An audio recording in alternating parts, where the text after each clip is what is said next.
Shields up, Ironbreakers. Welcome back to Diablo 4, and today is the very last day of the beta. Probably by the time this video goes up, the beta has already ended, so I figured that I would record one last video where I go over my thoughts on all of the classes now that we've actually gotten to play all of the classes, because in the first beta we were only allowed to play the Barbarian, Sorcerer, and Rogue. And I'm going to tell you guys my opinions on each of the classes, and I'm also going to be ranking them according to my own personal preference and just how powerful I feel they are and all of that jazz. So naturally, the first one, which also happens to be the least powerful as well as the least fun, is going to be the Druid. Yes, indeed, I feel terribly sorry if you're planning on maining a Druid. And let me tell you something. When it comes to the classes that were chosen for Diablo 4, there are like 3 classes that I'm really interested in. Those classes are Necromancer, Druid, and Barbarian.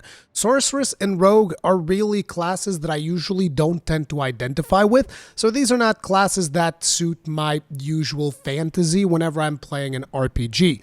So naturally, the Druid was something that I was also extremely excited to play, to the point where I actually made a Druid be viable. And I know that a lot of people are going to be like, what do you mean you made a Druid be viable? Druids sucked in the beta. They were terrible. I will show you, because for each of these classes, I'm also going to be showing you some gameplay so that you guys can, check it out, see for yourself. Maybe you didn't have a chance to play in the beta, and this might help you, figuring out what type of playstyle you're going to be wanting for yourself when you go and you play in June. Now, when it comes to the Druid, like I said, he is the least fun class, in my personal opinion, due to the simple fact that a lot of his skills just don't feel good to use. This is something that I talked a lot about in my live streams, so some of you guys are going to be hearing this for the second time. But for instance, the skill Claw does not feel particularly impactful. I'm not going to be respecing like a million different times and showing you all of the different skills. If you want to see those, you can watch the Druid live stream. It's all featured there, so you're going to have to take me at my word here. And this, again, this is personal preference, but like Maul and Claw just didn't feel very impactful, didn't feel very interesting. Earth Spike barely has an animation, so that's also not that cool. And Wind Shear, the way that I described it in my stream was I wish that the Druid would just bend over and actually fart, because that would at least be funny, because this ability just doesn't feel very good to use either. Again, this is my opinion. Feel free to disagree. That's perfectly fine. It's just I don't think these are very fun. On the other hand, Storm Strike not only is fun, it is actually potentially one of the best openers for the Druid, in my opinion. But, teach their own. I'm also going to be showing you guys my build, but it's like there's a lot of other skills here that aren't interesting. Like in here, I think that Lightning Storm's pretty cool. I think that Landslide's a little bit small. The animation there could be cool. The Tornado animation is like meh, but we went for Pulverize here with my build. We got a couple of points in Pulverize. We went the Raging Pulverize route. Down here, we took the Earthen Bulwark because the Druid is also extremely squishy. We took the Debilitating Roar to, again, improve on his squishiness. I know that a lot of people are going to say, Rurikhan should have taken Wolves. Basically, unless you have the Legendary that makes these more powerful, it's not particularly interesting. We did take 3 points into Clarity because we're going to be hopping between Bear form to Pulverize and Human form for Storm Strike.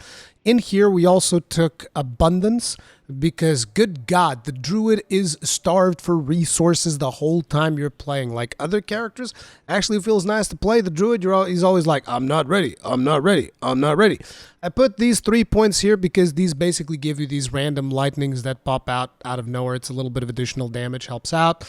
I put 2 points in here. These aren't really mandatory. It's just a couple of more bonus stuff for Earth skills. And then in here, I was going to start putting points in the Quick Shift because we are shape-shifting quite often, as you guys will see, so that will increase our damage as well. This is not like a super well-thought-out build, super giga meta or anything like that. It was just like stuff that I put together based on the legendaries that I had, which, by the way, a lot of people told me like, oh, you can make the Druid work. Just get this legendary. Just get this one thing. And I was like, yeah, sure. If you get the legendaries, you can make any class work. So that's what I did. Yeah. I equipped my Druid as just like full all legendaries. Now, the things that actually make this Druid work is something like this, which is whenever you cast a Storm skill, it grants your Earth skills 81% critical strike damage for 4 seconds, and casting an Earth skill increases the critical strike chance of Storm skills. So basically, I'm constantly swapping between Earth and Storm and just dealing chunks and chunks and chunks of damage. There's a couple of more important things here, like this. You heal for 7.6 life per second for each close enemy, up to 38 life per second.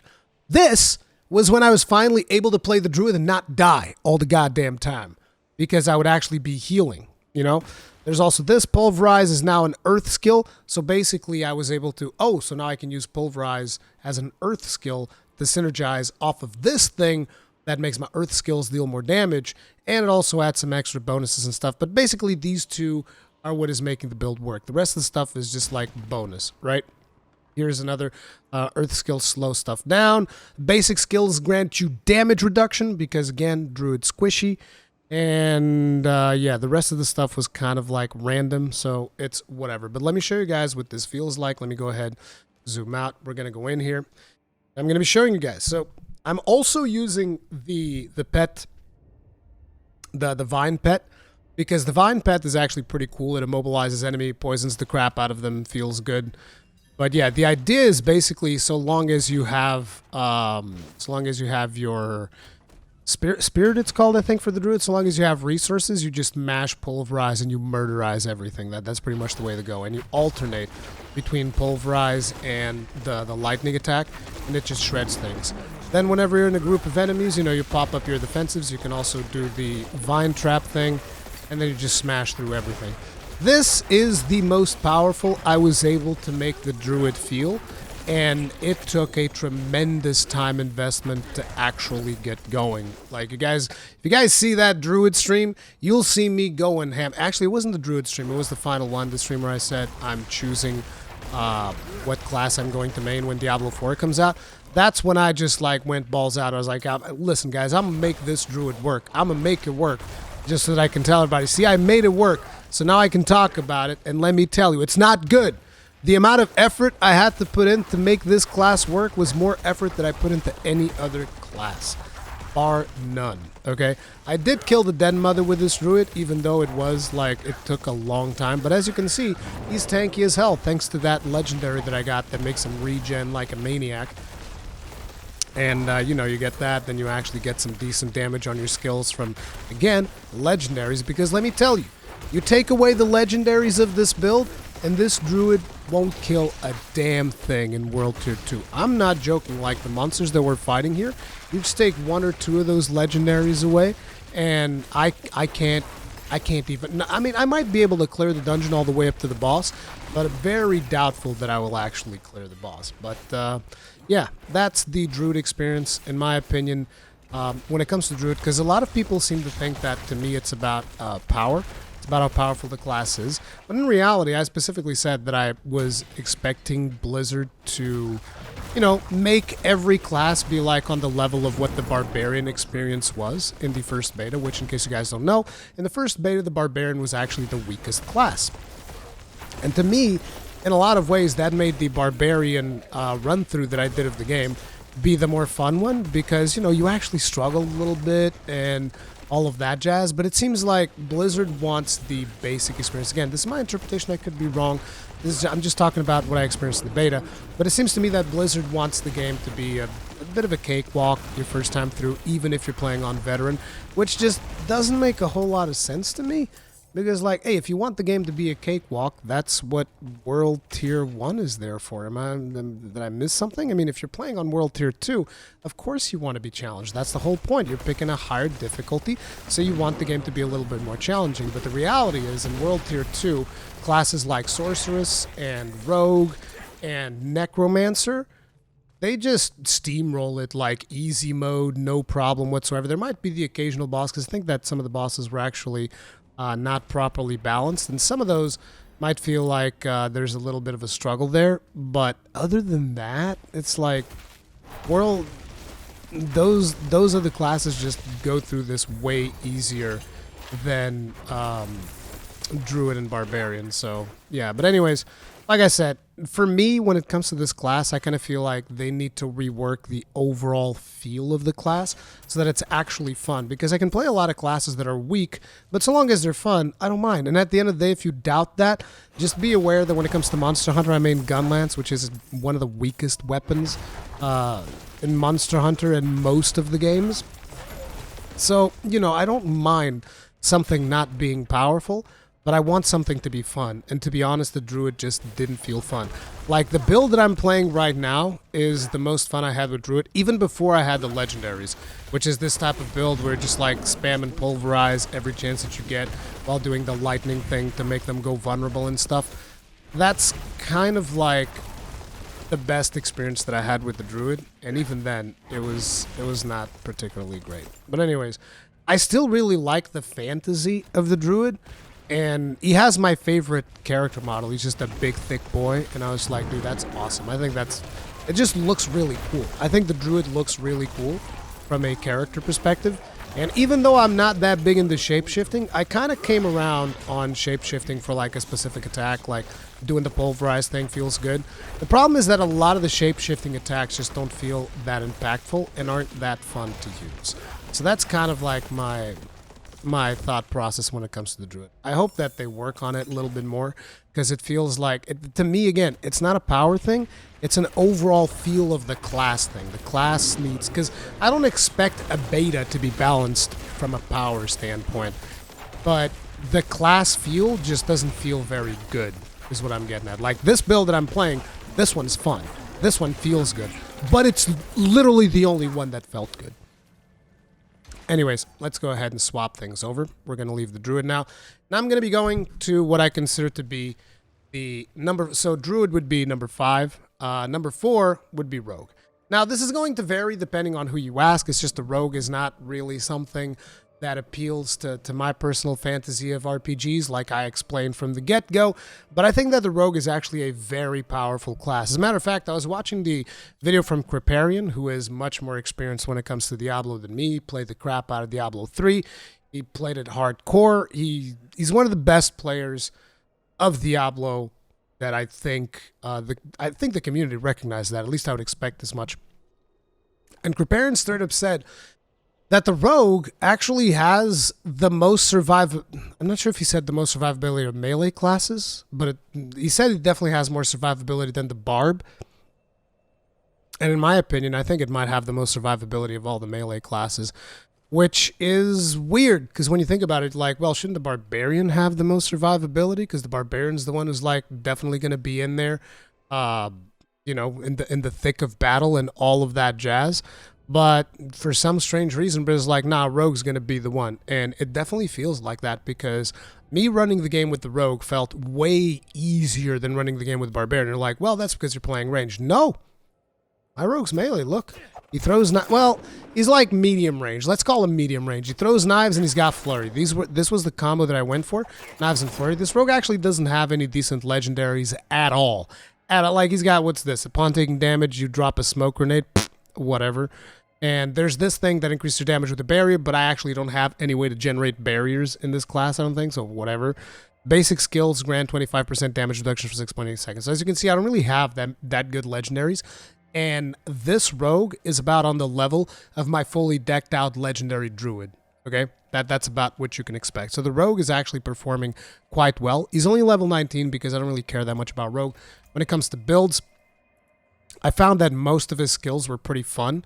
So it's not like the Druid where I could point out like, oh, this skill's not fun, this skill's not fun, that skill's not fun. The Rogue has a ton of fun skills. I opted for going with Puncture, and then for my Spender, I went with Flurry because I wanted to make him more melee. We have some stuff here for some damage bonus with daggers and swords and whatnot. We have some more stuff in here for after knocking enemies back or down, because my trap knocks enemies down, we deal a ton more damage. We have this dash that makes you jump around. There's this poison trap, which is really good. There's this shadow imbuement, which makes your weapons deal a bunch of damage and just like blow enemies up. You guys will see.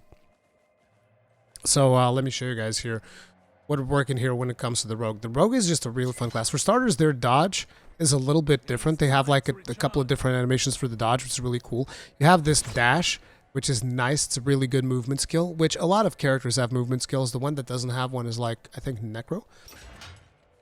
Again, we only had, like, remember, this is, I think I played for about 40-something hours. I don't know exactly how many hours I've played of the beta, which is more than I intended, to be honest, because, you know, there's a tendency for you to eventually get burned out of the game if you play too much of a beta. But I wanted to do it to kind of report on this and be a little bit more knowledgeable in case you guys wanted to know more about Diablo 4, which, by the way, if you have any questions that I might be able to answer in future videos, let me know. I'll try to answer them as best as I can. But yeah, so the rogue, as you can see, we can now drop that, boom, then blow everybody up with imbuement.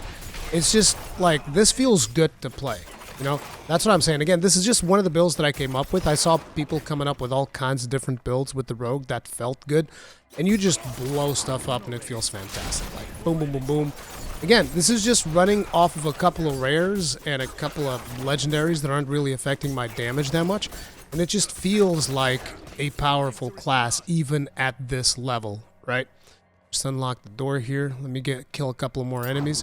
But yeah, there's really not much to say about the rogue because, like I said, this is not really my class, but I feel like from a class fantasy standpoint, I think that whoever likes rogue is going to love this because you can play hybrid playstyle. You can play with bow and daggers. You can play bow and swords. You can play pure melee like I'm doing here. You can throw knives. You can use traps and all kinds of crazy shenanigans to blow stuff up. And rogue feels powerful and it feels fun because the thing that makes him so survivable, I believe, is like his chance to dodge passive that he's got going, which makes him really, really, really good at just staying in the fray and shredding people and blowing them up, right?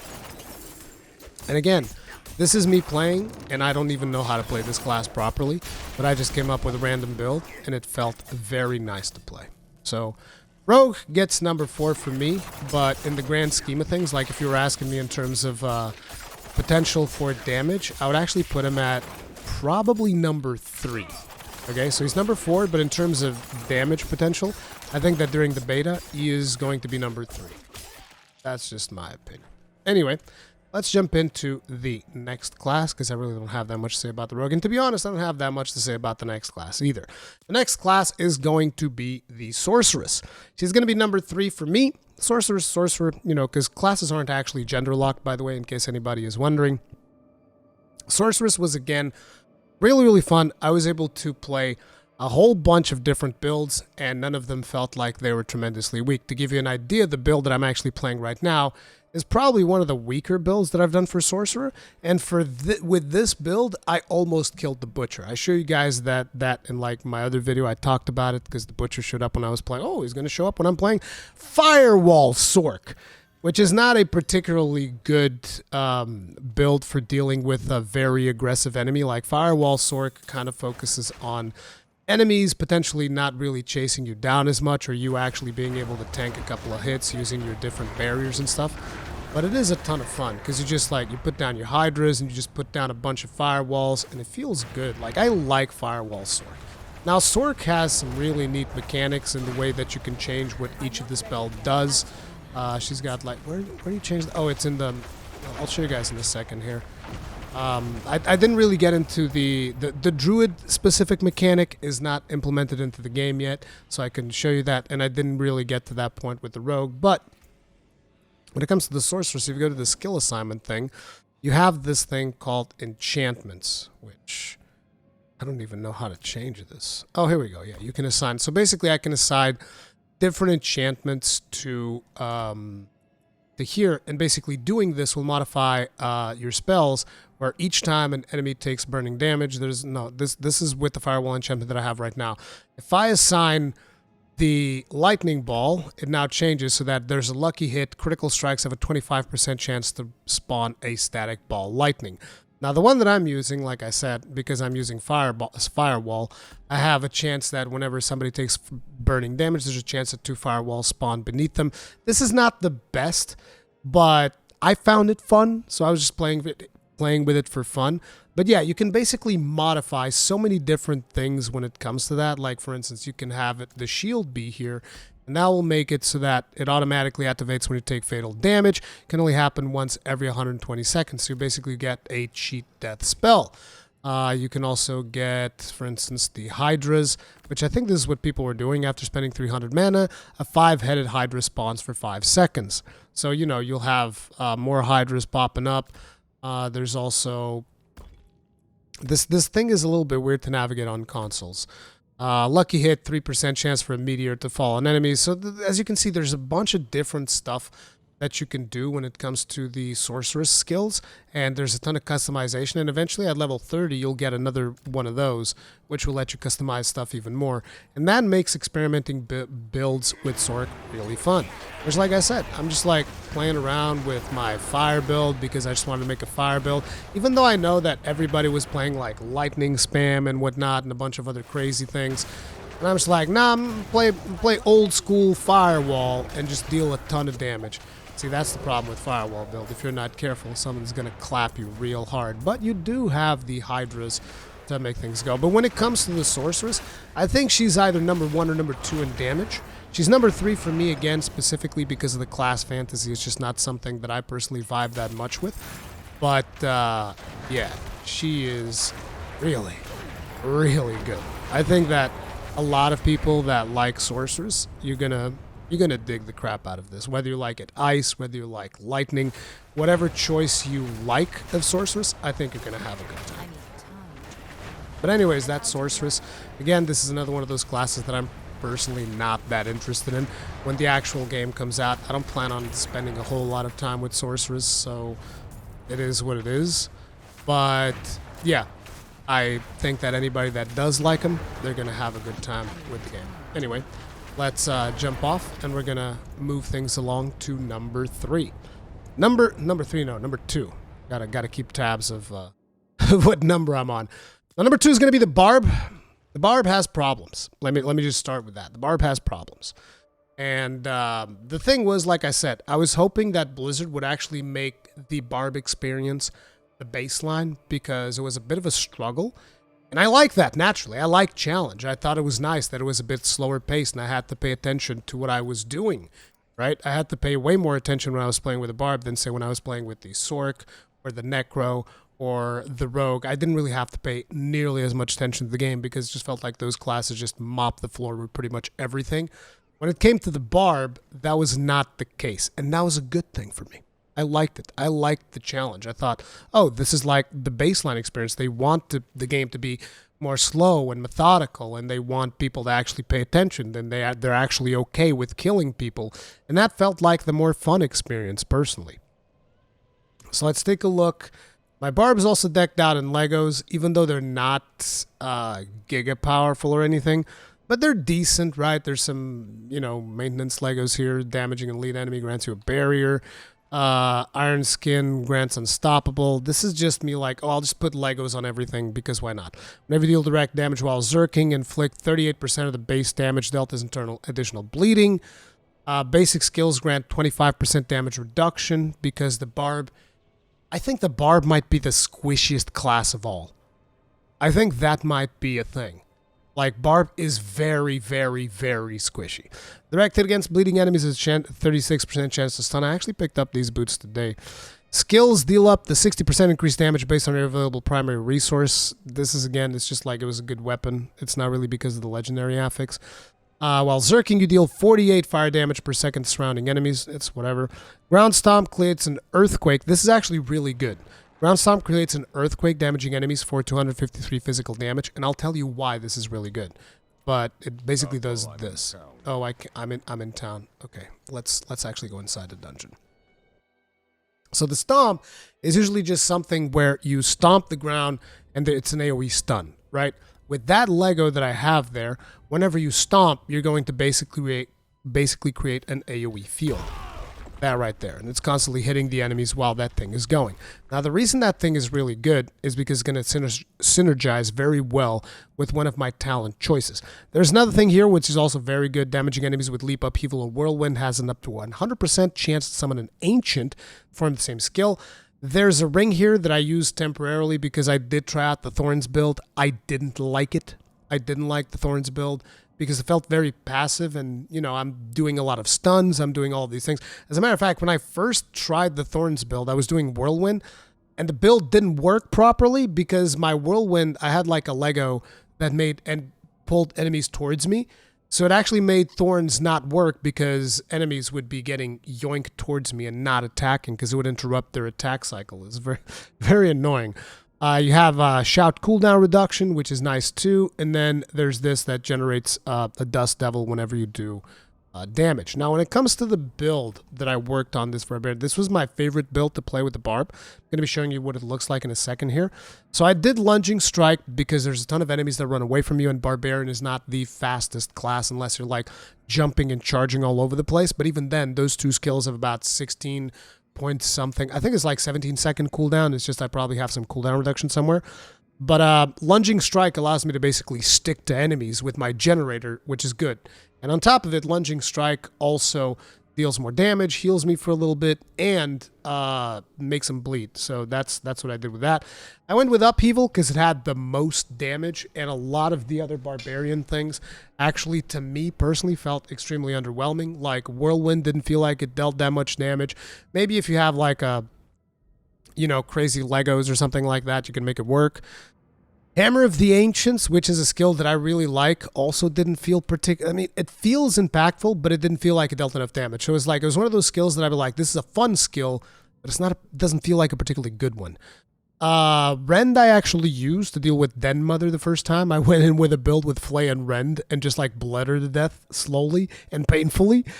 But yeah, we went Upheaval, and we did the Upheaval thing where whenever you deal direct damage to an enemy with a skill that is not Upheaval, it causes the next cast of Upheaval to deal 8% increased damage, stacking up to 8 times. Now remember how I told you that my Stomp is an AoE that is constantly proccing? Yeah, each tick of this on the enemies counts towards buffing up that Upheaval with 80% more damage, which is pretty friggin' beastly if you ask me. So that's what I did there. So naturally we went with some modifiers for Stomp as well, because I'm going to be using quite a bit of Stomp. Increase Ground Stomp's duration by 1 second. Ground Stomp generates 25 Fury because I'm trying to generate more Fury. This comes from items. We went with Iron Skin. The main reason we took Iron Skin is because the Barbarian, like I said, feels like the squishiest class in the game. So pretty much any defensive skill that I could get, I got it. This also heals you a little bit over here. 10% of the barrier's original amount. So I'm trying to basically make the Barbarian as survivable as possible at this point, and then I never changed it because this was mostly at the start. Now I could probably optimize it a little bit, but I ended up keeping it. We have Warcry, increases your damage, and also heals you a little bit as Fortify, which is pretty good. Although I do want to call out attention to one thing, because I made the mistake of ignoring this skill the first time. I know that I don't have it right now. That's because the amount of points that you get for the beta are very limited. You can only have up to level 25. But bro, this is one of the coolest skills in the game. Kick is so satisfying. Like seriously, if you go watch my Barbarian stream, look for the moment where I was using Kick, you're gonna laugh your ass off. This is basically your character just gives you the Spartan boot to the enemies, and it feels great, dude. I was running it with Enhanced Kick and I think Mighty Kick. Yeah, because then you'd kick an enemy and it would hit another enemy, the other enemy would fall down and take massive damage. This felt great. It was just a shame that if you want to use it as a boss skill, then it'd be like, well, you have to go for Power Kick, and Power Kick no longer knocks back enemies. This felt very satisfying. This also feels brutal. Like, every single ability in this section feels brutally satisfying to use. And that's exactly what I'm talking about. I'm not talking about, I don't know how powerful they are. I don't care how powerful they are. They feel brutally satisfying to use. Leap feels amazing. Charge also feels really good, which I thought was going to, I thought I wasn't going to like it. And to be honest, if I had my choice of build that I would like to play, it would actually be a mix that would include Charge and Kick, because those just feel so friggin' impactful. They feel really nice to play. So we went for Pit Fighter to deal more damage to close enemies, as well as Critical Strike to enemies that are immobilized, stunned, or slowed. There's a bunch of stuff that I do to enemies that gets them to be slow. I even put 1 point in here because, you guys might have seen here at the start, our Lunging Strike is going to basically make enemies bleed. The moment they start bleeding, they get slowed, and that pretty much triggers the increased critical strike against, slowed enemies. There's also a bunch of skills that stun. Like, I think even Upheaval can stun, right? Upheaval has 20% chance to stun all enemies. So there's a ton of stuff that'll make things stun, which is why you can really benefit from those. And then here, in the final one, I went for 2 things in the Call of the Ancients, because Call of the Ancients feels really good to use. I haven't really gotten to try the other ones because I wanted to try more classes, stuff like that, so I didn't really have time to test out everything. I've seen quite a few people using Iron Maelstrom. I don't know if people were using Wrath the Berserker, but I stuck with Call of the Ancients mainly because, like I told you, the Barbarian felt very squishy, and at least when I popped Ancients, I could just like run around, survive, while the Ancients were dealing some damage. So I also got heavy-handed here, because my biggest source of damage comes from Upheaval, which uses a 2-hander. So yeah, and this is what the build looks like. Let me actually zoom out here real quick, and let's go bash some demons in or something. Hello, anybody home? Boom, Frozen Miner. Oh, that was easy. There we go. Oh man, things are dying too fast. Like, this build has actually gotten pretty potent. I'd like to get at least 1 big pack. Oh, looks like we have a big enemy. Good. Let's go ahead and pop Ancients here. And pop my barriers. And start the shredding. Like, you saw a 2k crit right there on that guy. And as you can see, like, it just does well. Like, and I don't need Thorns to make it work. Because, like, everybody was telling me, oh, you gotta go Thorns, gotta make Thorns build. And I was like, it's like, I like Thorns as a concept when you have a character with a shield, where you can block a lot of the hits and reflect damage back. If Thorns basically means tanking things with your face, with what I consider to be the character that is the squishiest one in this beta, unless you heavily invest into some defense, like, I don't think that that's a particularly satisfying way to play. But as you can see, we can pretty much clear everything. I think I've fought most of the bosses with the Barbarian. Like, I cleared the Den Mother, I cleared the Spider. A lot of people were telling me, oh, the Spider is going to get you.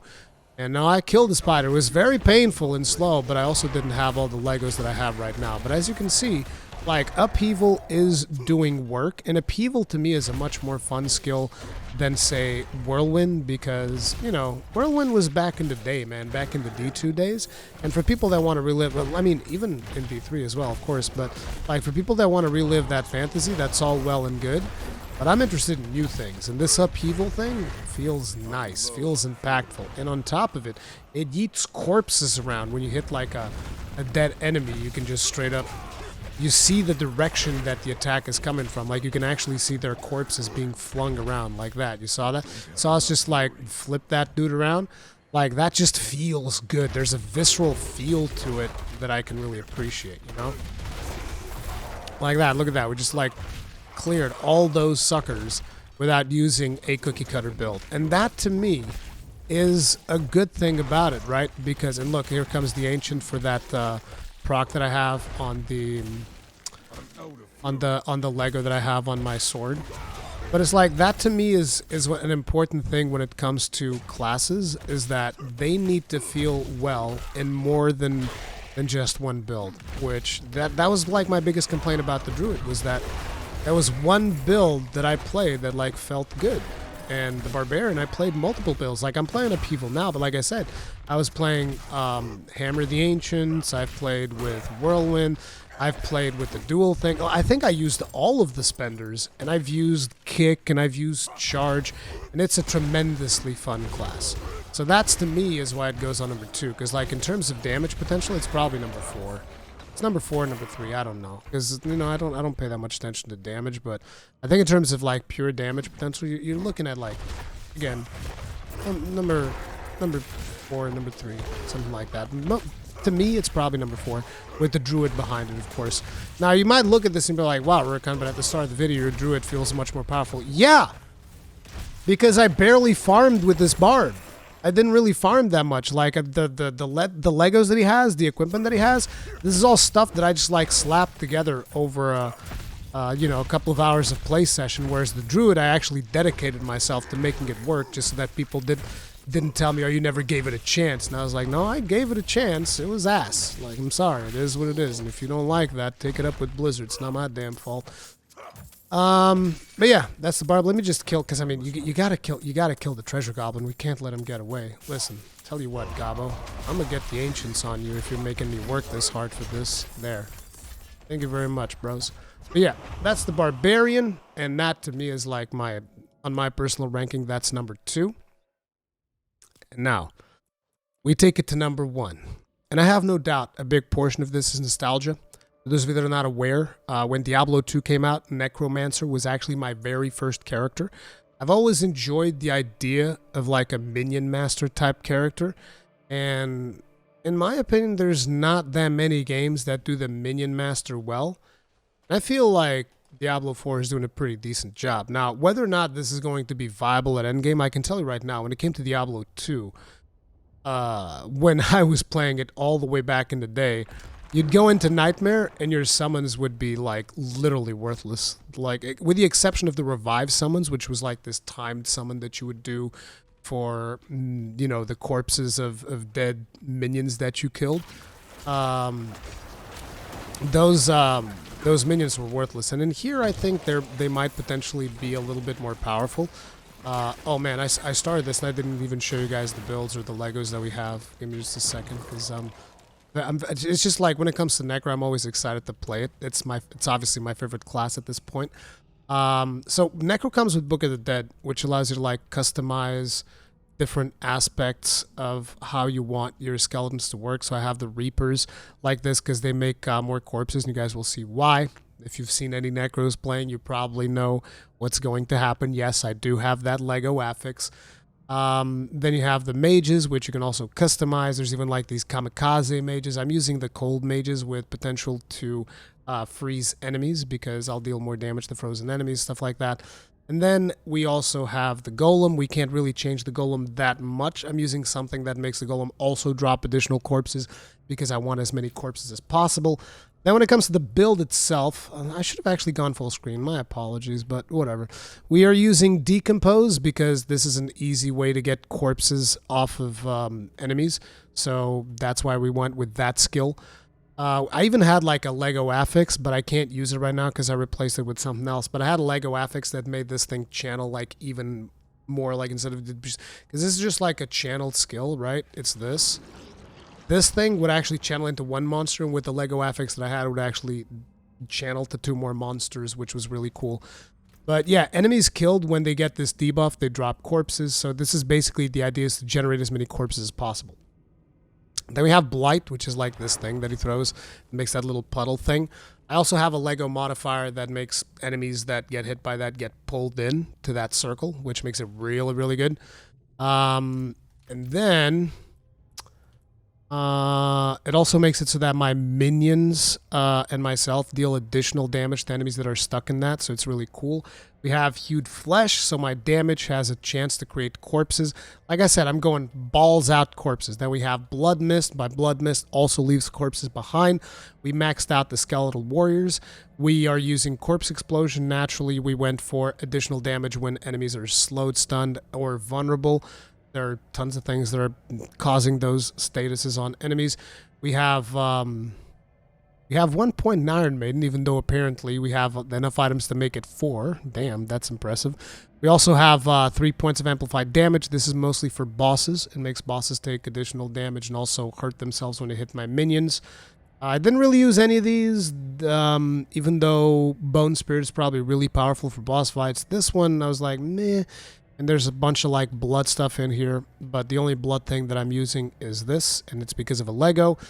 And then further down, I went for just 1 point on here, so that I would be able to heal my skeleton minions, because when I was fighting the world boss, he basically just like ripped my minions. So I was working the build towards being able to have them survive a little bit better. I have all the minion passives that you can get for the skellies. So yeah, it's mostly like a minion master build coupled together with this Blood Mist skill, which is then using the Explosive Mist. Now, if you guys don't know what this does, basically the Blood Mist skill also causes corpse explosions. So It's like a corpse explosion carpet bomb. That's pretty much what that feels like, and it's great.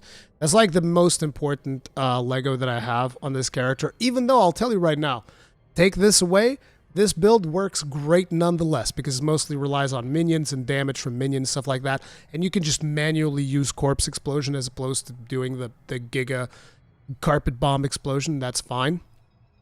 We have the thing that I told you guys, that blight pulls enemies in. I also have some stuff about enemies being stunned when I use Iron Maiden. When hit while not held. Oh yeah, this is the Vigo armor protection bubble, which every now and then you get hit and it causes a bubble to pop up. Becoming injured with cloud control grants you unstoppable.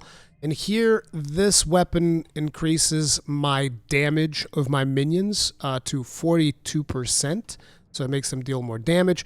This one makes them gain additional attack speed, up to 54 attack speed on my minions. This makes it so that my next core skill deals a little bit damage. It's not a big deal, and this makes me deal more damage when I have barriers. I don't really use barriers. It's just, again, just the Lego that I picked up. But basically, this is the Necro build that a lot of people have been playing with. I mean, I don't know if they've been playing it exactly like this. They might be using some different skills and stuff. But obviously, it is because of the Blood Mist Explosion. It makes it really good because it also reduces its cooldown and stuff. But like I said, I don't need that. Like, see, that's the thing about the Necro. You really don't need it. Like, to the point where when I initially got the item, I wasn't even using it because I was using something else at the time. And I was like, it doesn't really feel like I need this right now. I want to use it in the future, so I saved it until I eventually changed the build up. But, like, you just have so much control. It just feels so nice to play. I'm hoping they nerf it a little bit. You guys are like, well, what do you mean? Don't you want to play this? Yeah, I want to play it, but like right now, it's just straight up unfair. It's like, look at this. This is just like not even remotely fair. There was nothing challenging with the Necro at all. Like nothing in this beta was. No, I lie. The world boss was challenging because I didn't really get to practice it that much. I only got like, I think, one attempt. No, I got 2 attempts on the world boss. We failed because there were a lot of people that were under-leveled. So I'm not even sure if it was because my build was not very good, or if it was because we had a lot of under-leveled people in the group that was trying to kill the boss. Which is fine. It's not a big deal. It's really not a big deal. I'm not whining or anything. I really don't care. But I did kind of wanted to test the build to see if, you know, can this actually work for the world boss? Can it not work for the world boss? But at the end of the day, it doesn't matter because this was the character. It almost felt like coming back home to Diablo 2, you know, for me, because I just haven't played a Necro in so long. Because like when Necro came out for Diablo 3, I didn't really play it that much. I was doing something else at the time, and I ended up not really playing it that much. But yeah, dude, this Necro feels good. But like I said, it is overpowered, and I don't think that this this Blood Mist thing is going to stay the way that it is, because it's just way too powerful, dude. It's just like straight up not fair. Like, look at this. I mean, it's like, you're just a friggin' human nuke. You're just running around. The moment there's like 2-3 corpses, you're just gonna generate a whole bunch more. Like, look at it. You know, I even went in there. There weren't even that many corpses around, and my minions are just like generating corpses all over the place. So. Do remember, I can also buff my minions using the skeletal priest or whatever, which also heals them. And look at how my minions are just tearing through this, whilst barely losing any life. Now you might question, well, Rurikhan, is it like that when you're fighting a boss? Yes. Yeah, my minions also barely lose any health when I'm fighting a boss. Yes, they're that powerful. But again, I suspect that at later levels, that is not going to be the case. Like, once you actually start getting into the higher tiers of the world and whatnot, I think that these minions are going to start falling behind greatly. But, you know, that'll be... That, again, that just reinforces my whole point that I made on one of my first videos about how, hey, maybe you should allow people to respec. Maybe that makes a whole lot of sense. Maybe not make it prohibitively expensive, because then if I invest a bunch of points into my summons and then I go into another difficulty and my summons are worthless, then I'm going to be pretty friggin' mad. And I'm not going to be wanting to reroll another character just so that I try another, another build, and then you just decide that, oh, on later levels, that build is also not going to work. So screw you. And it's like, well, I mean, come on. I think respecking is something that they're going to have to give a lot of ground. And I feel like they've already began, because on the first beta that we did, the closed beta, respecking at level 25 I think was like 5,000 gold, and on this one the respec costs I think have been like halved, because it's like 2,000 something. So I think they're already kind of like going back on some of the respec thing, and in my opinion that's a good thing. I think you should be able to respec as much as you want, because that way there's no problem if Blizzard goes like, well, we're gonna nerf this thing. It's like, well, okay, in that case I'll just respec and play this other thing. There's also not a problem when you spend like 200 hours playing a character, you get a unique item, and then that unique item is worthless for your build, right? It doesn't feel good, and that's something that respec can easily solve. So I don't understand why there's all of this. I don't understand why people are even talking about it. I just don't get it, because I've seen people, I've seen the argument that some people bring, which is like, hey, no, you need to like invest into your character. There needs to be some kind of like permanence to it. There needs to be all of these things. And to me, it's like, no, it doesn't. It's not that big a deal. It's not that deep. And trust me, once you put like 100 hours into a character and you get a giga unique item that completely redefines your build, and you're not using a spec that can take advantage of that, you're gonna like it too. You're gonna like respecking as well. Okay, at least that's the way that I look at it. But anyways, this is like my thoughts on each of the classes in the Diablo 4 beta that we had access to. Do keep in mind a lot of these things are probably going to change before the final product, but hopefully this gave you a generalistic idea of what you can expect from each of these, as well as my thoughts and personal ranking on each of the classes. Most likely when the game comes out, I'm going to be playing a Minion Master Necro, because that's what I want. If that eventually by the end game is not viable, then, I'll see what I'll do. Maybe I'll re-roll to a different character, or maybe I will just actually spend all of my gold respecking my one Necro. We'll see how that works out. But yeah, for now that's going to be it. If you guys enjoyed this video, hit it up with a like. It really helps out. If you like my content, then subscribe, hit the bell notification icon, all of that stuff. And I'll see you guys in the next one. Stay strong, stay safe, peace out.